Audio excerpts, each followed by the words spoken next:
Good morning, ladies and gentlemen. Good afternoon, ladies and gentlemen. We are the 3Gs. Good evening. Good evening. This is the 3Gs Fitness Podcast, the 3 generations of fitness. I am Coach Cisco. Coach Michael. And I'm Coach Kael. And today, ladies and gentlemen, we are going to get deep and personal with one of our coaches today. And once again, this is just a disclaimer for today's episode is more for educational and more of awareness. But we also kind of want to just talk about it. An episode ago, we talked about one of our coaches' experience with steroids in the 70s, 80s, 90s, whatever he did it. Now we're going to talk to the young buck over here on his experience and how to go down. So why, Kael? Why? Well, let me backtrack first, right? When I first started getting into lifting, I was passionate about bodybuilding. I found bodybuilding really early, and at first it was more so of like a vanity thing. Obviously, they say breakups make bodybuilders, and that was true. I had a breakup, and I started hitting the gym, and I fell in love with it. Honestly, just the whole process of working on myself and getting bigger. And again, it's more so like the physical side of things, right? Mm-hmm. Now, definitely, I love lifting more for the mental side of it. The person that you become through this whole journey. Yep. But again, I was really into bodybuilding, so I was surrounded with other bodybuilding friends, and eventually the topic of steroids came up, and I tried out something called SARMs. So SARMs is supposed to be the newer type of steroids. It's more oral. And it's supposed to have the same benefits without the drawbacks, without the negative side effects. Was that true? Who knows? Probably. I don't know. You don't know about it yet because it's just it's a new thing in the market, right? So you don't know what the long-term side effects are. But, being young and curious and feeling like I can go through anything, I was like, yeah, let me try this out. So it's an oral thing, it's pills, and same thing, you treat it like any other cycle, right? Our cycles, you said you were doing 4-week cycles. 4 to 6, it depends. 4 to 6. How far you are from a competition. Yeah, when I was doing my research and all the cycles that are being done now, it was around 8 to 12. So I ran it for about 8 to 12 weeks. There's different types of SARMs that you can do. SARMs is short for selective androgen receptor modulator, something like that, which again, it's supposed to be just like giving you the benefits of steroids, but not the side effects, the bad stuff. And it helped. It worked. Like I did get some gains out of it for sure. And I have done testosterone as well for sure. Man, you were like what, 20, early 20s for sure. Early 20s for sure. Let me see. Maybe 23-ish. Yeah. But at that time I was already lifting for a good 5 years, 6 years, and I felt like I already had reached my natural potential because I was going like 6-7 days a week in the gym. Mm-hmm. Like I was really passionate about bodybuilding. And again, it wasn't also like to compete. I didn't really care for competing like that because I just cared about it for myself. Mm-hmm. Like I wanted to be the best bodybuilder that I could be and be the biggest and the cuttest and the most symmetrical, physique that I could get. And there's a point where it's like, damn, I'm really not growing anymore. So that's when the whole SARMs idea was like, let me see if this can, make me bigger. Got it. So you felt like you might be hit like a plateau, and then it was just. Mm-hmm. Let me ask you this, man. At that age, were you going across the border and finding it too, or like were you? No. I got some homies. Yeah. They're locals too, for sure. Now, for sure, you can actually order stuff through mail. It's easier to get your hands on that type of stuff now. Mail. Yeah. It's. When I first heard I heard it from you. Mm-hmm. My first reaction was, "What's that?" Yeah. Right. What is it? It almost sounds like it's a better version of what you were doing. He explained it. It's supposed to be, but again, because it's so new, nobody really knows if it has like really bad side effects long term because it hasn't been out that long yet. So we don't have enough research or studies to see that.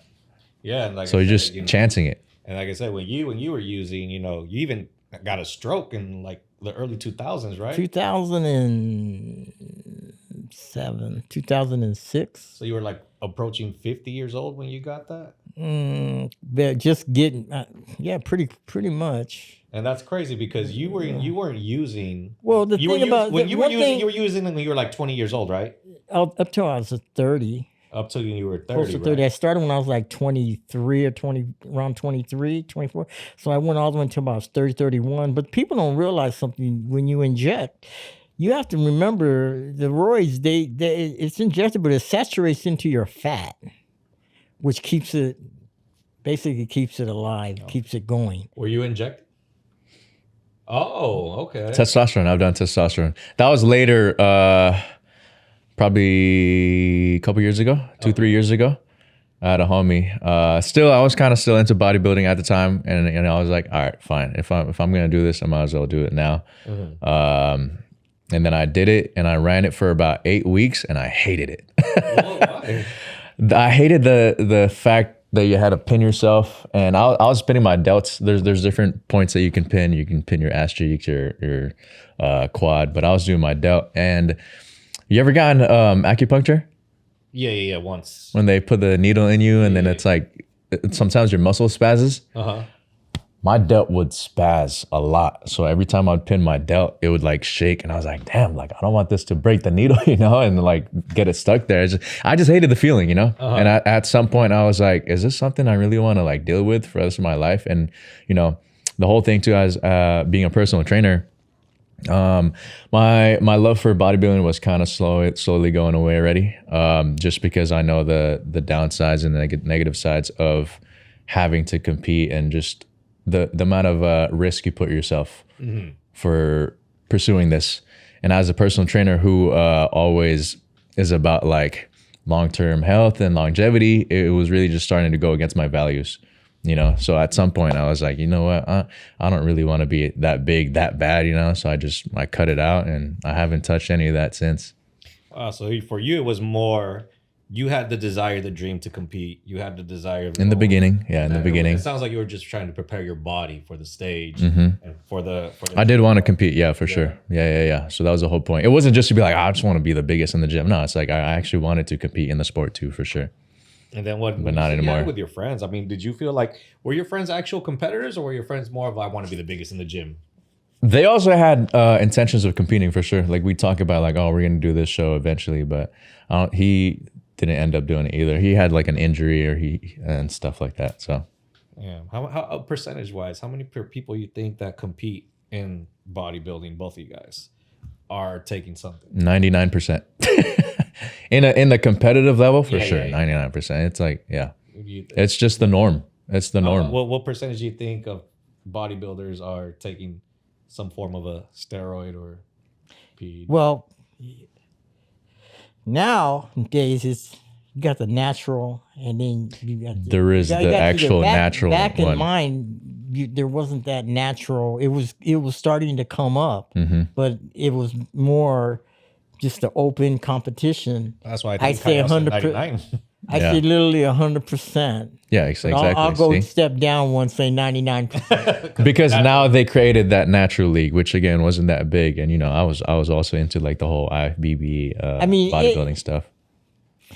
To me, you get into that, you start blaming a lot of people, for your downfalls. You especially blame the judges. Being unfair, picking their favorites and stuff like. You just start finding excuses, and then you start to realize, man, you're just getting mad at everybody. Is basically what you're doing. You're losing your temper. Your things are getting out of control. There's some of the guys, the great bodybuilders, can deal with that. But believe me, behind closed doors, behind the stage and stuff, you see a lot of resentment back there. So from your guys' experience, it's a little bit still on topic, but a little bit off. I think it's a very common thing amongst males. What about females? What about it? You think females are? Would you say about 99% of females are taking in the competitive? For sure. Yeah. Absolutely. Back then, there are a lot of them.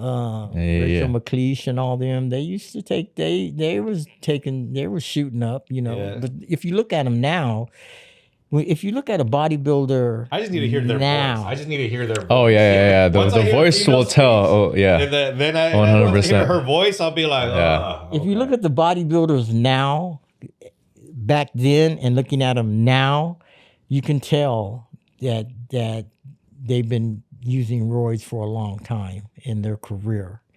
You know, I don't. Yeah, because they're even probably leaner and drier I don't now. start picking names out. Yeah. You know, if you know your bodybuilders like I know mine that I've been around, you look at them now, you can tell. Oh, Yeah.